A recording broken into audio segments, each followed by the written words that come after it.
Hey everyone, welcome to biology eighties. NEET 2026 registration process start होने से पहले ही काफ़ी स्टेट्स ने अपनी डिफरेंट यूनिवर्सिटीज़ के counselling registration process already start कर दी है। आई होप आप लोगों को KCET 2026 और कीम 2026 के बारे में पता होगा। अगर नहीं पता है तो प्लीज़ मेरे चैनल पर अपलोडेड KCET 2026 एंड कीम 2026 वाली वीडियो ज़रूर चेक कर लीजिएगा। इन दोनों वीडियोज़ का लिंक मैं आप लोगों को इस वीडियो के डिस्क्रिप्शन में भी प्रोवाइड करा दूंगी। KCET 2026 रजिस्ट्रेशन के जरिए आप लोग कर्नाटका के डिफरेंट मेडिकल कॉलेजेस और बाकी सभी कॉलेजेस में अंडर ग्रेजुएट प्रोग्राम के लिए एलिजिबल हो जाएंगे। कीम 2026 के जरिए आप लोग केरला के डिफरेंट यूनिवर्सिटीज और कॉलेजेस में अंडर ग्रेजुएट प्रोग्राम करने के लिए अप्लाई कर सकते हैं। तो कीम और KCET 2026 के फॉर्म भी जरूर फिल करिएगा, स्पेशली अगर आप लोग केरला डोमिसाइल या फिर कर्नाटका डोमिसाइल वाले स्टूडेंट्स हैं। आज जिस फॉर्म के बारे में बताने वाली हूँ वो है IPU CET, Indraprastha university common entrance test. अगर आप लोग दिल्ली डोमिसाइल वाले बच्चे हो तब तो इस फॉर्म को बिल्कुल भी मिस मत करिएगा, और अगर आप लोग दिल्ली से बिलोंग नहीं भी करते हो तो भी ये फॉर्म आपके लिए कैसे बेनिफिशियल होने वाला है उसके बारे में मैं आप लोगों को बताऊंगी बच्चों। IPU CET 2026 में अप्लाई करने की सबसे पहली कंडीशन है कि आप सभी बच्चों की ABC ID, जिसे कि आपार ID भी कहते हैं, ये बनी होनी चाहिए। IPU CET की इन्फॉर्मेशन ब्रोशर आप लोग इनकी ऑफिशियल वेबसाइट से डाउनलोड कर सकते हैं। वहाँ पर स्टेप बाय स्टेप प्रोसेस बताई हुई है कि किस तरीके से आप सभी बच्चे अपनी आपार ID बना सकते हैं। आपार ID जब आप लोगों की बन जाएगी फिर आप लोग IPU CET के रजिस्ट्रेशन फॉर्म फिल कर लीजिएगा। अब ये रजिस्ट्रेशन फॉर्म क्यों फिल करने हैं उसके बारे में मैंने आप लोगों को फटाफट ब्रीफ करवाया हुआ है।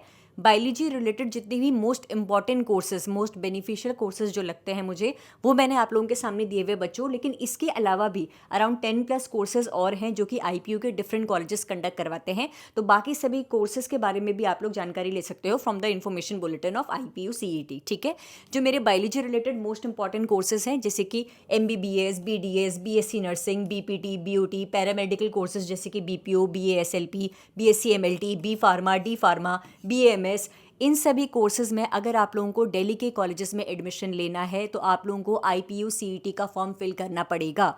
MBBS में एडमिशन लेने के लिए आप लोगों को बस IPU CET का फॉर्म फिल करना है।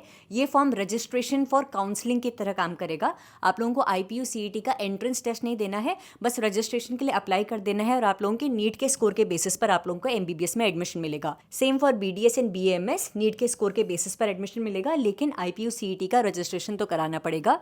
BSc नर्सिंग के लिए नीट का स्कोर भी कंसिडर किया जाएगा और आप लोगों का CET का स्कोर भी कंसिडर किया जाएगा। BPT BOT के लिए नीट UG 2026 का स्कोर या फिर CET 2026 या फिर CUET 2026, इन तीनों में से किसी का भी स्कोर कंसिडर कराया जाएगा। पैरामेडिकल कोर्सेज के लिए CET, that is common entrance test of IPU, CUET 2026। B pharma के लिए भी दो तरीके हैं, या तो CET 2026 या फिर CUET 2026। मेरा हर एक नीट एस्पिरेंट जो कि IPU के लिए अप्लाई करने की सोच रहा है, नीट का फॉर्म तो ज़रूर फिल करे, CUET का फॉर्म भी ज़रूर फिल करे और IPU CET का फॉर्म तो आप फिल कर ही रहे होंगे ताकि आप मैक्सिमम कोर्सेज के लिए एलिजिबल रहें एडमिशन के टाइम पर। ठीक है जी, तो ये सब मोस्ट इंपॉर्टेंट कोर्सेज हैं बायोलॉजी बैकग्राउंड रिलेटेड जिसके लिए आप लोग एलिजिबल हो सकते हैं अगर आप लोग ये रजिस्ट्रेशन फॉर्म फिल करते हैं। इसके अलावा भी बहुत सारे कोर्सेज हैं जैसे कि BEd भी कंडक्ट करवाया जाता है, BA भी कंडक्ट करवाया जाता है, बहुत सारे और कोर्सेज हैं जिसके बारे में आप लोग इन्फॉर्मेशन बुलेटिन में पढ़ सकते हैं बच्चों। तो ये बायोलॉजी रिलेटेड कोर्सेज के लिए क्या एलिजिबिलिटी क्राइटेरिया होना चाहिए, हमारे नीट का जैसा ही सब्जेक्ट कॉम्बिनेशन मांगा है बच्चों। अगर आप लोग IPU में MBBS, BDS, BMS, BHMS करने की सोच रहे हैं तो क्लास 12th में PCB प्लस इंग्लिश का सब्जेक्ट कॉम्बिनेशन होना चाहिए। आप लोगों का PCB overall aggregate general category से है तो minimum 50%, reserved category SC ST या फिर OBC कैटेगरी से है तो मिनिमम 40% होना चाहिए। बी फार्मा के लिए आप लोगों का PCB या तो PCM या तो PCMB का सब्जेक्ट कॉम्बिनेशन होना चाहिए। BSc नर्सिंग के लिए PCB प्लस इंग्लिश का सब्जेक्ट कॉम्बिनेशन होना चाहिए। PCB में ओवरऑल मिनिमम एग्रीगेट सभी बच्चों का मिनिमम 45% होना चाहिए। इन सभी पैरामेडिकल कोर्सेज के लिए PCB प्लस इंग्लिश का सब्जेक्ट कॉम्बिनेशन और PCB का सिर्फ और सिर्फ इन तीनों सब्जेक्ट का ओवरऑल परसेंटेज एग्रीगेट मिनिमम 50% होना चाहिए। ये तो था एलिजिबिलिटी क्राइटेरिया। अब ये जानो कि इस फॉर्म को भरने के लिए इंपॉर्टेंट डेट्स कब हैं और अगर किसी कोर्स के लिए आपको पेपर देना है तो वो पेपर कब होने वाला है। ऑनलाइन रजिस्ट्रेशन 2 फरवरी से स्टार्ट हो जाएंगे, 31 मार्च 2026 तक आप लोग फॉर्म फिल कर सकते हैं बच्चों। इसकी रजिस्ट्रेशन फी है 2500 रुपीज़ और आप लोगों का पेपर 25 अप्रैल से लेकर 17 मई के बीच में होगा। MBBS, BDS, BMS, BHMS target कर रहे हो तो आप लोगों को पेपर देने की ज़रूरत नहीं है, बस रजिस्ट्रेशन के लिए अप्लाई करना है, नीट स्कोर के बेसिस पर एडमिशन होगा। लेकिन MBBS, BDS, BMS, BHMS के अलावा किसी और कोर्स को दिल्ली के कॉलेजेस से करने में इंटरेस्टेड हो तो आप लोगों को IPU CET का पेपर तो देना पड़ेगा बच्चों। एज लिमिट क्या है? मिनिमम एज लिमिट है 17 साल ऑन और बिफोर 31 दिसंबर 2026। MBBS, BMS, BHMS के लिए मैक्सिमम एज लिमिट है 25 ईयर्स। बाकी सभी कोर्सेज के लिए मैक्सिमम एज लिमिट है 21 ईयर्स। और किसी पोस्ट ग्रेजुएट कोर्स के लिए कोई अप्लाई करने की सोच रहा है तो उसकी एज लिमिट है 35 ईयर्स। तुम्हारे लिए ये दोनों हैं बच्चों, MBBS, BMS, BHMS के लिए 25 ईयर्स और इसके अलावा बाकी सारे अंडर ग्रेजुएट प्रोग्राम के लिए maximum age limit is 21 years. Paper pattern क्या होने वाला है? पेपर पैटर्न उन सभी बच्चों के लिए जो कि दिल्ली के कॉलेजेस से MBBS, BDS, BMS, BHMS इनके अलावा बाकी कोर्सेज टारगेट कर रहे हैं। आप लोगों का जो IPU CET का पेपर होगा ऑफलाइन मोड में कंडक्ट करवाया जाएगा। OMR शीट में आपको आंसर्स मार्क करने होंगे, 100 MCQs पूछे जाएंगे। फिजिक्स, केमिस्ट्री, बायोलॉजी का सिलेबस होगा। सिलेबस आप इनकी इन्फॉर्मेशन ब्रोशर से चेक कर सकते हैं। नेगेटिव मार्किंग भी होगी, हर गलत आंसर पे आप लोगों को -1 डिडक्ट होगा फ्रॉम द टोटल स्कोर। ठीक है, तो ये तो आपका पेपर पैटर्न है, इसे डिटेल में आप इन्फॉर्मेशन ब्रोशर से पढ़ सकते हैं। अब मैं तुम्हें बताने वाली हूँ तुम लोगों का फ़ायदा कैसे है। अगर आप दिल्ली से बिलोंग करते हो, कैसे ये IPCUT आपके काम आने वाला है। दिल्ली से नहीं भी बिलोंग करते हो तो भी कैसे तुम लोग इस रजिस्ट्रेशन फॉर्म को फिल करके दिल्ली के डिफरेंट कॉलेजेस में एडमिशन ले सकते हो। सीट एलोकेशन की बात करिए बच्चों, 6 मेडिकल कॉलेजेस IPU CET के रजिस्ट्रेशन के अंडर हैं। सबसे पहले वर्धमान महावीर मेडिकल कॉलेज, ये एक सेंट्रल यूनिवर्सिटी है। अटल बिहारी वाजपेयी इंस्टीट्यूट, ये भी सेंट्रल यूनिवर्सिटी है। ESI PGI MSR central university. जितनी भी सेंट्रल यूनिवर्सिटीज़ हैं बच्चों, उन सभी सेंट्रल यूनिवर्सिटीज़ में क्या होता है, जो 85% सीट्स हैं वो दिल्ली डोमिसाइल वाले बच्चों के लिए है।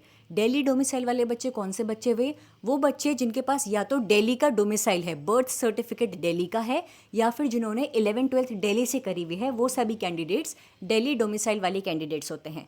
तो आप सभी बच्चे अगर इंद्रप्रस्थ यूनिवर्सिटी के डिफरेंट मेडिकल कॉलेजेस में MBBS, BDS, BMS, BHMS करने की सोच रहे हैं, आपके पास दिल्ली का डोमिसाइल है, तो आपके नीट के स्कोर के बेसिस पर 85% सीट्स इन तीनों कॉलेजेस में आप लोगों के लिए रिजर्व्ड होंगी फॉर दिल्ली डोमिसाइल स्टूडेंट्स। और बाकी की जो 15% सीट्स हैं वो ऑल इंडिया काउंसलिंग के जरिए फिल करी जाएगी, जिसमें अदर स्टेट के बच्चे भी पार्टिसिपेट कर सकते हैं। जिनके पास दिल्ली डोमिसाइल नहीं है वो भी पार्टिसिपेट कर सकते हैं on the basis of your NEET score. ये काउंसलिंग MCC कंडक्ट करवाता है बच्चों। बाकी आती हैं स्टेट यूनिवर्सिटीज़ जैसे कि north Delhi municipal corporation medical college and doctor Baba Saheb Ambedkar medical college.